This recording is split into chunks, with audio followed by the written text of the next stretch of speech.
வணக்கம் நண்பர்களே, முக்கியமான சில டாபிக்ஸை இந்த பதிவில் பார்க்க போகிறோம். முதல் டாபிக், எவனாவது ஒருத்தன் ட்ரம்ப்புக்கு அந்த நோபல் பிரைஸை கொடுத்து தொலைங்களேன்பா அப்படின்னு சொல்லிட்டு சொல்லக்கூடிய அளவுக்கு தான் ட்ரம்ப்புடைய செயல்பாடுகள் அமைஞ்சிருக்கு. எதுக்கு எடுத்தாலும் அந்த போரை நான் நிப்பாட்டினேன், இந்த போரை நிப்பாட்டினேன் அப்படின்னு சொல்கிறது தான் அவருடைய வேலை. காலையில் தூங்கி எந்திரிச்சு ப்ரஷ் பண்ணுவாரோ இல்லையோ இந்த போரை நிப்பாட்டினேன் அப்படின்னு வாயில் சொல்லிடுவார் போல. கொஞ்ச நேரத்துக்கு முன்னாடி இந்தியா பாகிஸ்தான் மோதலை வர்த்தகத்தின் மூலம் நிறுத்தி வைத்ததாக ட்ரம்ப் பேசியிருக்காரு. இதுவரை 7 போர்களை முடிவுக்கு கொண்டு வந்திருக்கேன்னா அதனால எனக்கு நோபல் பரிசு வழங்கப்பட வேண்டும் அப்படின்னு அவருக்கு அவரே சொல்லிக்கிறாரு. எனக்கு நோபல் பரிசு கொடுங்க அப்படின்னு சொல்லிட்டு அவருக்கு அவரே சொல்லிக்கிறாரு. இது ஃபர்ஸ்ட் டாபிக். ரெண்டாவது டாபிக் என்ன பார்க்க போறோம்னா, அக்டோபர் 11ஆம் தேதியிலிருந்து நயினார் நாகேந்திரன் அவர்கள் தேர்தல் சுற்றுப்பயணத்தை மேற்கொள்ள இருக்கிறார் அப்படிங்கிற அப்டேட்டை பார்க்குறோம். மதுரையிலிருந்து ஸ்டார்ட் பண்ணுறாரு. ஒரு பக்கத்து இப்போ எடப்பாடி பழனிசாமி அவர்கள் தமிழகத்தை மீட்போம் மக்களை காப்போம் அப்படிங்கிற சுற்றுப்பயணம் போய்ட்டு இருக்காரு. பிரேமலதா விஜயகாந்த் அவர்கள் இல்லம் தேடி உள்ளம் நாடி அப்படிங்கிற ஒரு கேம்பெயின் பண்ணிக்கிருக்காங்க. அன்புமணி ராமதாஸ் அவர்கள் ஒரு சுற்றுப்பயணம் போய்க்கிருக்காரு. விஜய் பார்த்தீங்கன்னா அவரும் ஒரு பக்கத்து. இவங்க மத்தியில் இப்போ நயினார் நாகேந்திரன் அவர்களும் அவருடைய பரப்புரையை தொடங்க இருக்காரு. நார்மலாக இது மாதிரி பரப்புரை போகிறது ஒரு பாசிட்டிவான விஷயம் தான். கட்சிக்கு அது ஒரு வளர்ச்சியை கொடுக்கும். ஆனால் அதுவே பேக் ஃபயராக மாறுறதுக்கு வாய்ப்பு இருக்குது. ஃபார் எக்ஸாம்பிள், ஏதாவது ஒரு கூட்டத்தில் போய் கலந்துக்கிட்டு பரப்புரை மேற்கொள்ளும் போது கூட்டமே இல்லை அப்படின்னா டிஎம்கே உடைய ஐடி விங்கு, டிவிகே உடைய டீமு இவங்கெல்லாம் என்ன பண்ணுவாங்க தெரியுமா? அதை புகைப்படம் எடுத்து போட்டு பாருங்கள் கூட்டமே இல்லை, ஆளை இல்லாத கடைக்கு யாருக்கு டீ ஆத்துறீங்க அப்படிங்கிற மாதிரி கிண்டல் பண்ணுவாங்க. அதனால் தமிழக பாஜக நல்ல பிளானோட நல்ல கூட்டத்தை ஆர்கனைஸ் பண்ணுற மாதிரி அவங்க மெனக்கடணும்.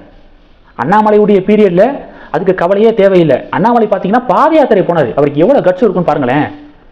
திராவிட கட்சிகள் ரொம்ப ஸ்ட்ராங்காக இருக்கக்கூடிய தமிழகத்தில் அண்ணாமலை பார்த்தீங்கன்னா இப்போ கூட நயினார் நாகேந்திரன் அந்த சுற்றுப்பயணம் மேற்கொள்ளும் போது அதிமுகவை சேர்ந்தவர்களும் வருவாங்க. ஏன்னா அதிமுக பாஜக கூட்டணி.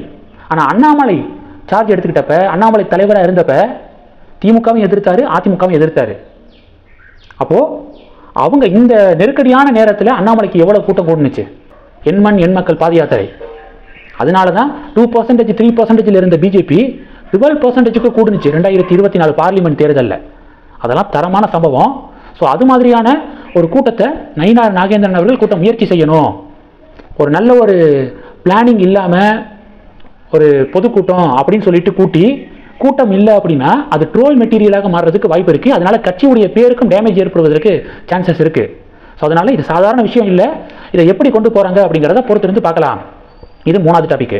அடுத்த டாபிக் என்ன பார்க்க போகிறோம் அப்படின்னா, மத்திய உள்துறை அமைச்சர் அமித்ஷா அவர்கள் லாஸ்ட் 10 இயர்ஸில் இந்தியாவில் நக்சலிசம் 75% முடிவுக்கு கொண்டு வரப்பட்டுருச்சு அப்படின்னு இப்போ அதிகாரப்பூர்வமாக அறிவிச்சிருக்காரு. 2026 மார்ச் 31ஆம் தேதி டெட்லைனு. 100% தூக்கிடுவோம் அப்படின்னு சொல்லியிருக்காங்க. அதற்காக மிஷன் நடத்திக்கிருக்காங்க. இப்போதைக்கு எவ்வளோ பர்சன்டேஜ் வரைக்கும் நக்சலிசத்தை ஒழிச்சிருக்கோம் அப்படின்னா 75% நக்சலிசம் ஒழிக்கப்பட்டிருக்கு அப்படின்னு ஒரு ஹாப்பி அப்டேட்டை அமித்ஷா ஷேர் பண்ணியிருக்காரு.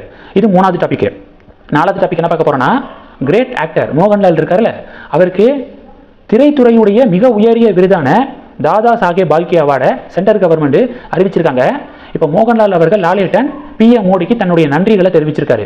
இந்த டாபிக்ஸ் எல்லாத்தையும் பற்றி உங்களுடைய பார்வைகளை மறக்காம கமெண்ட் பண்ணுங்க. தொடர்ந்து கணக்கில் இருங்க. அடுத்தடுத்து நிறைய பதிவுகளை பார்க்க போகிறோம். நம்ம சேனலுக்கு சப்போர்ட் பண்ணணும் அப்படின்னு ஆசைப்பட்டீங்கன்னா நான் பேசக்கூடிய வீடியோக்கு கீழே நன்றி அப்படிங்கிற ஆப்ஷன் இருக்குது. அதை கிளிக் பண்ணி உங்களால் முடிந்த தொகையை சேனல் வளர்ச்சிக்காக கொடுத்து உதவி செய்யலாம். இல்லை ஜாயின் பட்டனை கிளிக் பண்ணி நம்ம சேனலுக்கு மெம்பராக ஆகலாம். நன்றி. ஜெய் ஹிந்த்.